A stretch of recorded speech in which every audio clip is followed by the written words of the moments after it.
Egzamin maturalny z języka francuskiego. Rozumienie ze słuchu. Poziom rozszerzony. Wysłuchaj dokładnie informacji dotyczących tej części egzaminu. Rozumienie ze słuchu trwa 25 minut i składa się z 3 zadań. Zadania te sprawdzają umiejętność rozumienia wypowiedzi rodzimych użytkowników języka francuskiego. Usłyszysz nagranie, które zawiera zarówno teksty, jak i instrukcje do wykonania zadań. Każdy tekst zostanie odtworzony 2 razy. Na płycie przewidziane są przerwy na zapoznanie się z treścią zadań oraz ich rozwiązanie, sygnalizowane dźwiękiem. Przed wysłuchaniem każdego tekstu usłyszysz natomiast dźwięk. Rozwiązuj poszczególne zadania zgodnie z poleceniami w trakcie słuchania tekstów oraz w trakcie trwania przerw po ich wysłuchaniu. Zadanie 4. Przeczytaj uważnie polecenie i zapoznaj się z treścią zadania.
Bonjour chers auditeurs, ce soir notre invité est monsieur Philippe Jarouski, une véritable star de la musique classique. Alors, comment est née votre passion pour la musique classique ? Rien ne me prédisposait à une carrière d'artiste. J'ai grandi dans une famille de la classe moyenne, en banlieue parisienne, où j'ai fait toutes mes études. J'ai commencé la musique tard, à 11 ans. C'est au collège, grâce à un professeur de musique charismatique, que je me suis découvert cette passion. C'est lui qui est allé voir mes parents pour leur dire que je devrais continuer. Je pense que c'est là qu'est née ma vocation. Comment votre famille a-t-elle réagi ? Mes parents n'étaient pas musiciens. Ils possédaient bien sûr des disques classiques. Ma mère aimait beaucoup la Calas, par exemple. Ils ont vite compris ma passion pour la musique et m'ont dit simplement « Passe ton bac d'abord ». C'est ce que j'ai fait. J'ai obtenu un bac scientifique et j'ai pu ensuite me lancer. À ce moment-là, s'est produit un autre déclic. Lequel ? À 18 ans, j'ai assisté un peu par hasard à un concert de musique baroque dans une église où chantait le contre-ténor Fabrice Di Falco. J'ai immédiatement été sous le charme et troublé par le décalage entre le physique du chanteur et sa voix cristalline. Je me suis dit, pourquoi pas moi ? Je m'amusais déjà à chanter pour rigoler. Évidemment, je ne pensais pas, à l'époque, en faire un métier. Alors, qu'est-ce qui a décidé de votre choix ? J'ai suivi un stage, puis on m'a engagé pour 4 mois. Pour un jeune chanteur encore étudiant, c'était comme un miracle. Avant d'avoir achevé mon cursus, j'étais lancé dans le milieu professionnel. Aujourd'hui, on dit souvent que je suis un jeune chanteur. En un sens, c'est vrai, car je n'ai que 30 ans. Mais il faut savoir que je chante depuis déjà plus de 10 ans. Et ce que vous chantez ? Une partie du public d'opéra a certainement peur de la musique contemporaine qui semble opaque. On cherche donc la nouveauté ailleurs, dans le passé. À mon avis, cette musique baroque correspond au style d'aujourd'hui. Vivaldi aimait plaire, c'est certain. Chaque note de son œuvre l'atteste. On cherche une émotion immédiate ? Vivaldi et Handel procurent ce plaisir. Leur charme opère immédiatement. Merci d'avoir accepté de parler de votre vocation. Nous allons continuer la semaine prochaine. Au revoir.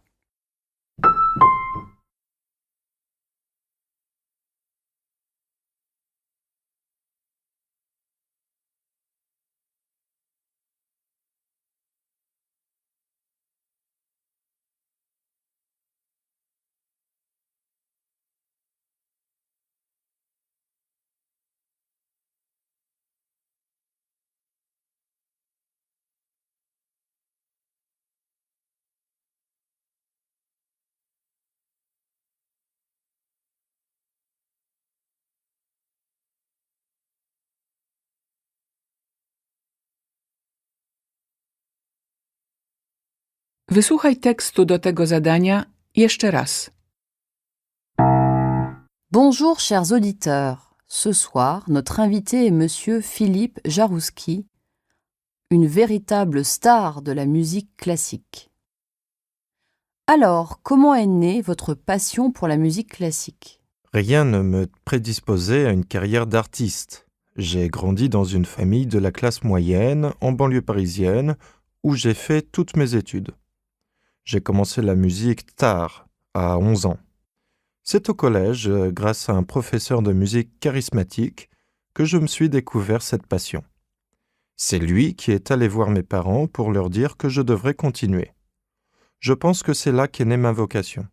Comment votre famille a-t-elle réagi ? Mes parents n'étaient pas musiciens. Ils possédaient bien sûr des disques classiques. Ma mère aimait beaucoup la Calas, par exemple. Ils ont vite compris ma passion pour la musique et m'ont dit simplement « Passe ton bac d'abord ». C'est ce que j'ai fait. J'ai obtenu un bac scientifique et j'ai pu ensuite me lancer. À ce moment-là, s'est produit un autre déclic. Lequel ? À 18 ans, j'ai assisté un peu par hasard à un concert de musique baroque dans une église où chantait le contre-ténor Fabrice Di Falco. J'ai immédiatement été sous le charme et troublé par le décalage entre le physique du chanteur et sa voix cristalline. Je me suis dit, pourquoi pas moi ? Je m'amusais déjà à chanter pour rigoler. Évidemment, je ne pensais pas, à l'époque, en faire un métier. Alors, qu'est-ce qui a décidé de votre choix ? J'ai suivi un stage, puis on m'a engagé pour 4 mois. Pour un jeune chanteur encore étudiant, c'était comme un miracle. Avant d'avoir achevé mon cursus, j'étais lancé dans le milieu professionnel. Aujourd'hui, on dit souvent que je suis un jeune chanteur. En un sens, c'est vrai, car je n'ai que 30 ans.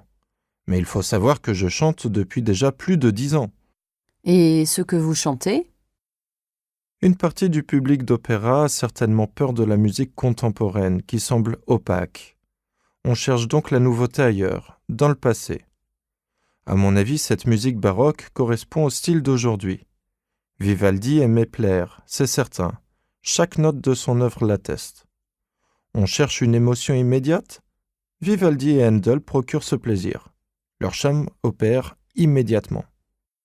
Merci d'avoir accepté de parler de votre vocation. Nous allons continuer la semaine prochaine. Au revoir.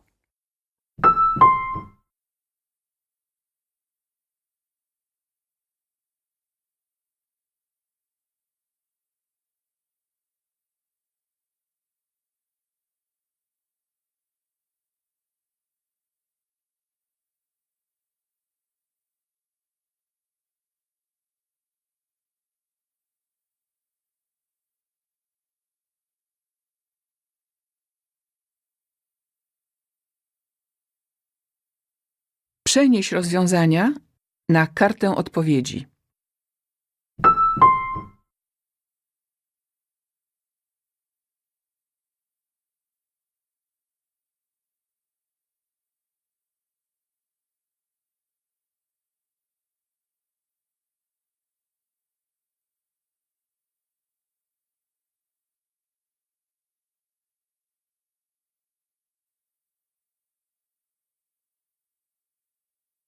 Zadanie 5. Przeczytaj uważnie polecenie i zapoznaj się z treścią zadania.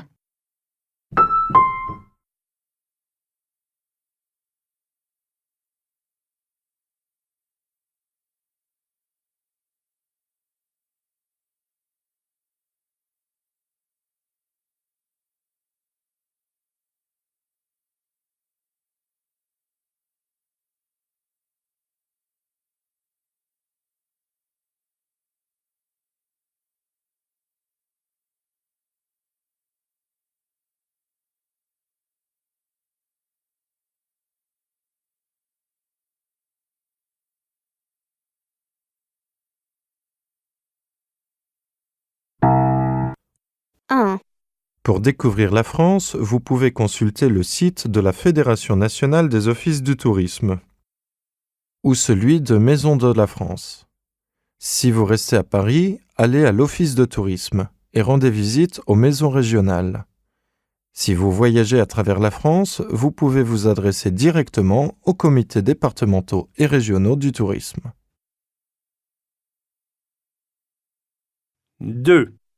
Pour sortir ou fêter un événement, vous pouvez trouver un riche assortiment en termes de prix et de plats proposés. Bien sûr, quel que soit l'établissement, en ville, les prix sont assez élevés. En particulier à Paris, il est difficile de trouver un endroit affichant des prix raisonnables pour un menu équilibré. Mais, en cherchant bien, on peut toujours trouver. 3. Amoureux de voyage, mais aussi de littérature, vous pouvez associer ces deux passions en visitant le site Voyages en France, qui, à travers les récits d'écrivains, voyageurs français et étrangers, du Moyen Âge au XXIe siècle, vous invite à une passionnante découverte de la France. 4. Mais si vous avez un tempérament plus sportif, le goût du risque, voire de l'aventure, renseignez-vous auprès de l'Union des centres sportifs et de plein air. Choisissez ensuite le type d'activité qui vous convient, paisible avec la randonnée pédestre, à vélo ou à cheval, ou plus musclé avec l'escalade. 5. Si vous préférez des activités plus altruistes ou plus laborieuses, prenez contact avec le Centre national du volontariat. Là, tous ceux qui souhaitent apporter leur aide bénévolement trouveront les références de nombreuses associations agissant dans des secteurs très divers. Cela va de l'aide aux personnes en détresse à l'aide aux malades, en passant par l'aide aux personnes âgées.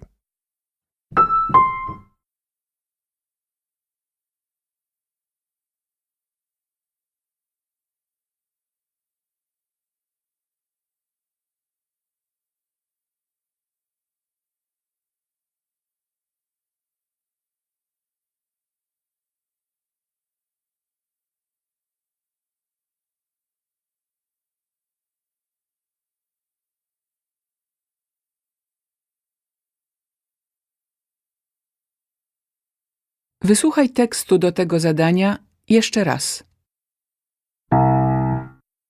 1. Pour découvrir la France, vous pouvez consulter le site de la Fédération nationale des offices du tourisme ou celui de Maison de la France. Si vous restez à Paris, allez à l'office de tourisme et rendez visite aux maisons régionales.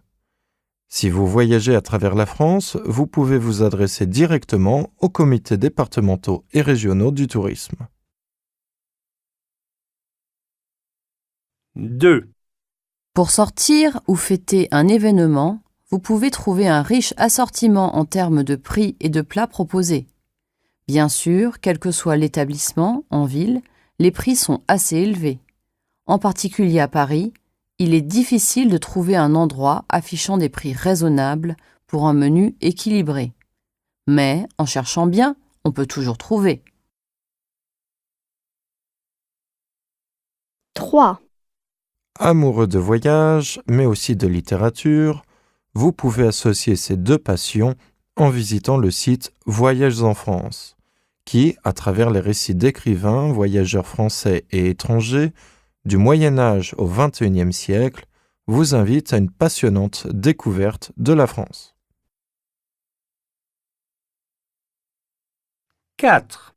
Mais si vous avez un tempérament plus sportif, le goût du risque, voire de l'aventure, renseignez-vous auprès de l'Union des centres sportifs et de plein air.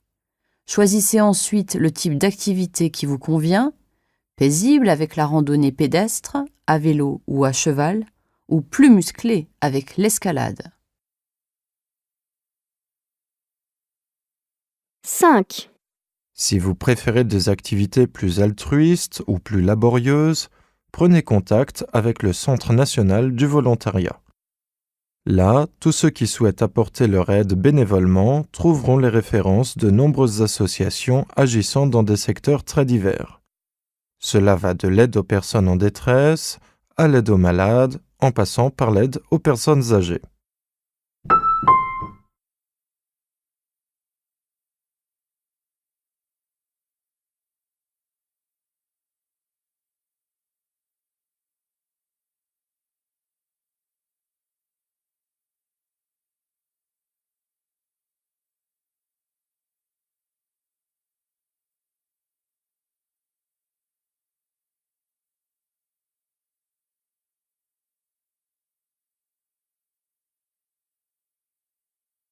Przenieś rozwiązania na kartę odpowiedzi.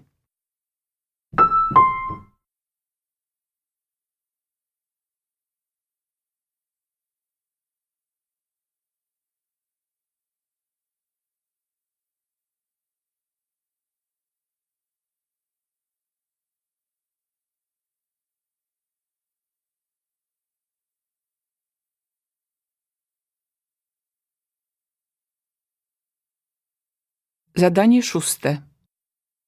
Przeczytaj uważnie polecenie i zapoznaj się z treścią zadania.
Au XVIe siècle, un seigneur nommé Bartholomé de Lavaux vivait dans un vieux château situé sur les bords de la Loire. Autour du château, il y avait un grand jardin et une dépendance, c'est-à-dire une maison où habitaient les serviteurs de Bartholomé. Monsieur de Lavaux avait 35 ans et il aimait passionnément une fille de 17 ans, Béatrice de la Salle. Mais, hélas, ce sentiment n'était pas partagé. C'était une jeune fille coquette, gaie et généreuse. Monsieur de Lavaux lui a déclaré son amour et a demandé sa main. Elle a refusé car elle le trouvait trop âgé. Alors Bartholomé, triste et désespéré, s'est enfermé dans son château. Par une nuit de novembre, il y a eu une tempête. Le vent a brisé les fenêtres du château et a arraché tous les arbres aux alentours. La pluie s'est mise à tomber très fort, ce qui a fait déborder la Loire. Le fleuve a tout détruit sur son passage. Le château et le pauvre monsieur de Lavaux ont été emportés par l'eau. On ne l'a plus jamais revu. Le lendemain, il ne restait plus que la maison des serviteurs. Béatrice était inquiète car elle ne voyait plus Bartholomé. Elle s'est donc rendue à son domaine et elle est rentrée dans la seule maison qui restait. D'un seul coup, le fantôme de Bartholomé lui est apparu. Elle a sursauté, mais une fois sa frayeur passée, elle lui a adressé la parole. « Je suis venue vous présenter mes excuses. Que puis-je faire pour que vous me pardonniez ?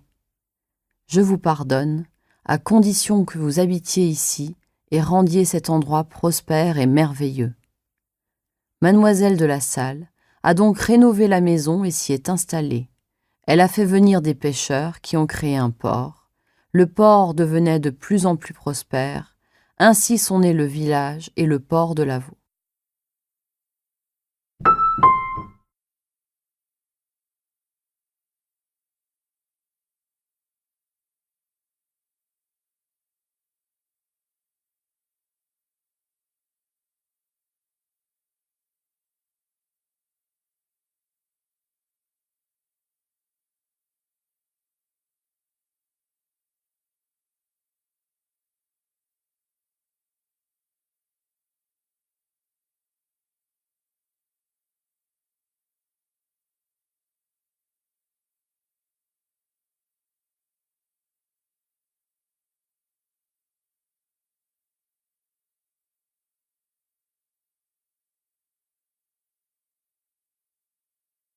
Wysłuchaj tekstu do tego zadania jeszcze raz. Au XVIe siècle, un seigneur nommé Bartholomé de Lavaux vivait dans un vieux château situé sur les bords de la Loire. Autour du château, il y avait un grand jardin et une dépendance, c'est-à-dire une maison où habitaient les serviteurs de Bartholomé. Monsieur de Lavaux avait 35 ans et il aimait passionnément une fille de 17 ans, Béatrice de la Salle. Mais, hélas, ce sentiment n'était pas partagé. C'était une jeune fille coquette, gaie et généreuse. Monsieur de Lavaux lui a déclaré son amour et a demandé sa main. Elle a refusé car elle le trouvait trop âgé. Alors Bartholomé, triste et désespéré, s'est enfermé dans son château. Par une nuit de novembre, il y a eu une tempête. Le vent a brisé les fenêtres du château et a arraché tous les arbres aux alentours. La pluie s'est mise à tomber très fort, ce qui a fait déborder la Loire. Le fleuve a tout détruit sur son passage. Le château et le pauvre monsieur de Lavaux ont été emportés par l'eau. On ne l'a plus jamais revu. Le lendemain, il ne restait plus que la maison des serviteurs. Béatrice était inquiète car elle ne voyait plus Bartholomé. Elle s'est donc rendue à son domaine et elle est rentrée dans la seule maison qui restait. D'un seul coup, le fantôme de Bartholomé lui est apparu. Elle a sursauté, mais une fois sa frayeur passée, elle lui a adressé la parole. « Je suis venue vous présenter mes excuses. Que puis-je faire pour que vous me pardonniez ?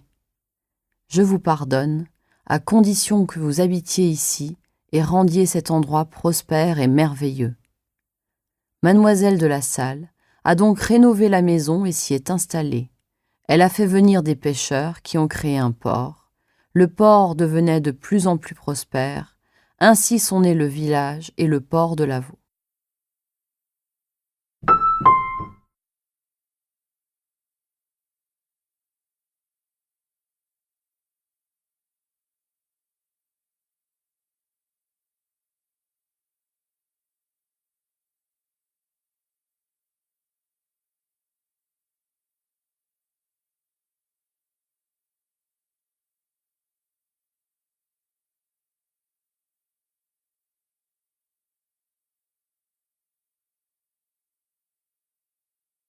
Przenieś rozwiązania na kartę odpowiedzi.